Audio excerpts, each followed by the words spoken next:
It's time to talk NWA Powerrr on Kayfabe Commentary. My name is Erik Rupp, and I am your host.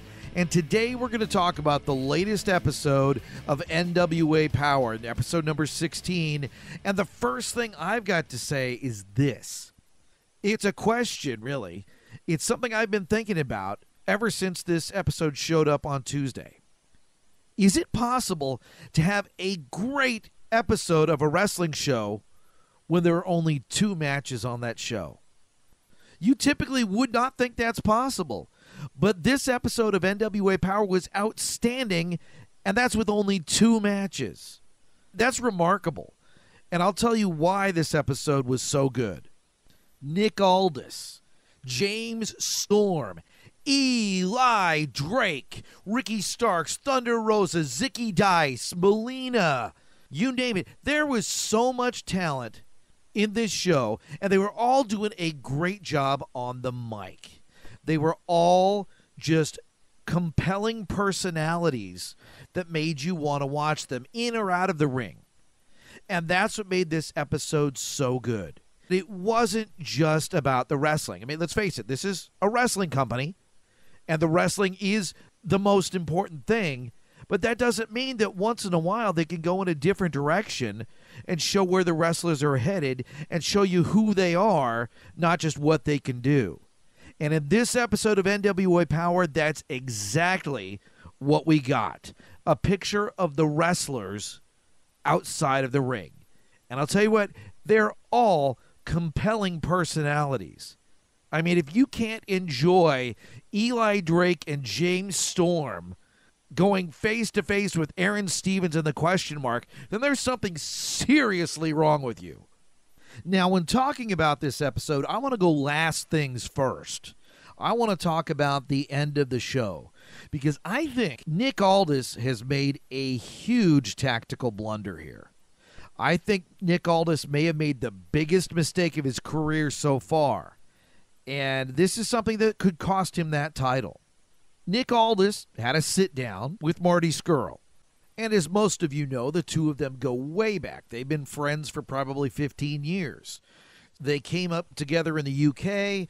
They really grew as wrestlers at the same time, and they've been friends ever since. Up until about a year ago, when their relationship became strained, especially when Marty went after Nick's title at the Crockett Cup. And it seems like this is something that neither one of them has really fully gotten over. Marty Scurll clearly wants that title. That's something that means a lot to him. And that title, of course, means a hell of a lot to Nick Aldis. I mean, that defines who he is. He's said that many times. As a professional, that NWA championship, the real world's championship, means a lot to Nick Aldis. And the idea that his friend would want to take that away from him, regardless of your feelings about how Nick Aldis has behaved since December, we know what's been going on. It's been strictly business. We don't all like that he's been so cutthroat about things and that he hasn't been as nice a guy as he had been before. But I think we can all relate to Nick Aldis in this.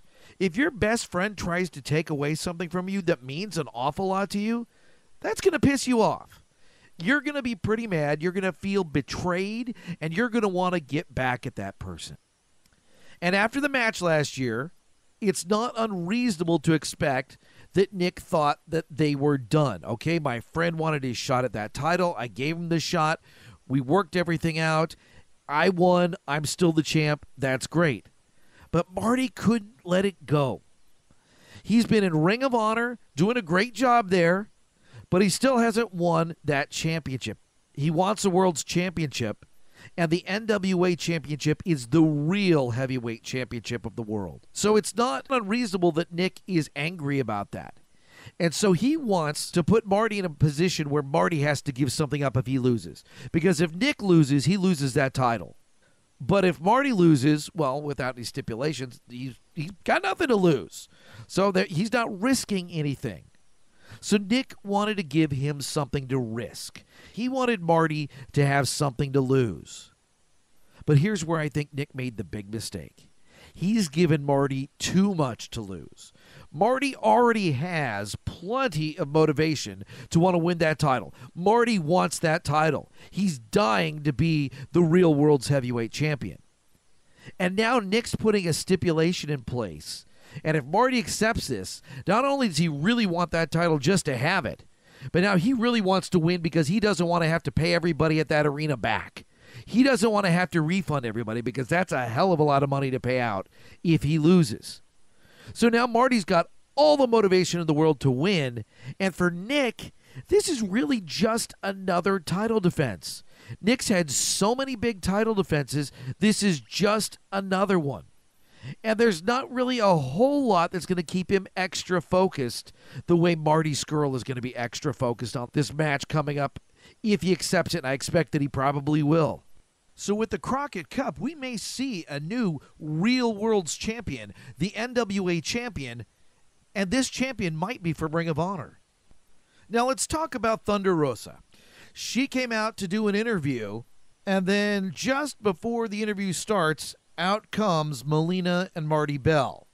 Now Marty Bell has the sense to let Thunder Rosa have the spotlight. She's just out there for support. But Melina has to interject and put herself into the situation. Melina has to take credit for Thunder Rosa winning that title. It was Thunder Rosa in that ring winning that title. It wasn't Melina. Yes, Melina's manipulation did make the match happen, but let's face it, that match was going to happen eventually anyway. But Melina is trying to take more credit for that than she is due. And at one point, Thunder Rosa did look a little irritated with Melina. Like there's just a bit of a crack because that title is something that Thunder Rosa won. She worked hard to make that happen. Melina may have been manipulative and she may have gotten that accelerated by a pay-per-view, but that was something that Thunder Rosa achieved, not Melina. And Thunder Rosa let everybody know how much it meant to her and how confident she is, as we found out that there will be a rematch for that title on the next episode of NWA Powerrr, and that should be a fantastic match. The match at Hard Times, that was a match of the year candidate. That was just one of the best matches of the year, and it's going to remain that way throughout the year. That was just amazing. And the idea that we might get another one that good at the next Powerrr, that's exciting, and I can't wait to see that. Now, I need to talk about Ricky Starks, your new television champion. Now, we've seen this guy come in back when Powerrr started in October, and from then till now, his trajectory has been nothing but upward. He keeps getting better and better and better, and he is one of the best talents on that NWA roster. And let's face it, this is a loaded roster that the NWA has. And Ricky Starks earned that television title by beating 3 tough guys, and he is just absolutely getting better and better. Absolute Ricky Starks is absolutely getting better week to week. Now, he wanted to talk to Zicky Dice, who really feels like he got cheated. He had to face a giant monster in Dan Moff at Hard Times, and Dan Moff came out on top. And Zicky Dice feels that the NWA was not fair in bringing in outside talent to face him at that TV title tournament. Let's face it, not too many guys can beat Dan Moff. Trevor Murdoch got the job done, and it pretty much wiped him out, leaving not a whole lot left to go against Ricky Starks. But Starks did have to face 3 guys, and, between Matt Cross, Tim Storm, and Trevor Murdoch, he earned that television title. But Zicky Dice still thinks it's his title. So the two of them are talking at the podium with Dave Marquez, who, again, does a fantastic job interviewing the wrestlers and doing the ring announcing. And the two of them are going back and forth, and Ricky Starks gets basically tired of Zicky Dice's mouth and challenges him to a match right then and there. Now, that's a TV champion. He defends the title whenever there's a challenger, and he did that, and they had a fantastic match. And like the tournament, it was 6 minutes, 5 seconds time limit. And in that time, they had just a great match, and Ricky Starks successfully defended that title. But you know what? Again, in a loss, Zicky Dice looked really good. he kind of elevated himself again in a loss. And it's not easy to do that in pro wrestling, to elevate your status when you lose. But sometimes when you're facing a great opponent and you have a great match, you do just that. And Zicky Dice, as outlandish as he is, he can back it up in the ring. And I'm looking for big things from him going forward because he really looked good again, even though he lost. Another cool thing that's come up is that the NWA has instituted a Lucky 7 rule.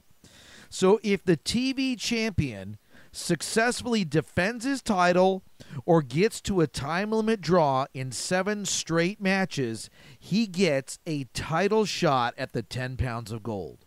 That is amazing. That's a fantastic rule because at a certain point, the guy who holds that television championship, if he keeps winning, he's earned a shot at the 10 pounds of gold and the world's heavyweight championship. And that is something I am looking forward to seeing. Is Ricky Starks going to make that happen? Well, he's on his way. He's got his first title defense successfully done.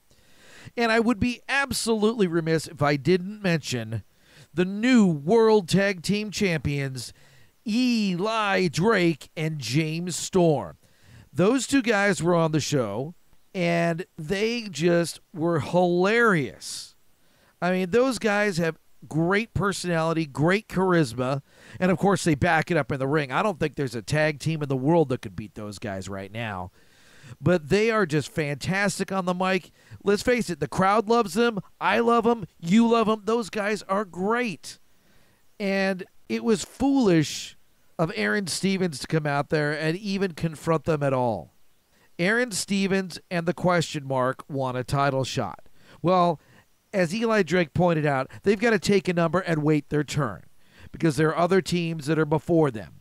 But I'll tell you something, that was just a great segment, a great interview, a great promo. Eli Drake and James Storm are absolutely fantastic and great, great assets to the NWA. They're just, I mean, it's just amazing how much talent, how much great talent the NWA has, and those two guys are at the top of the list.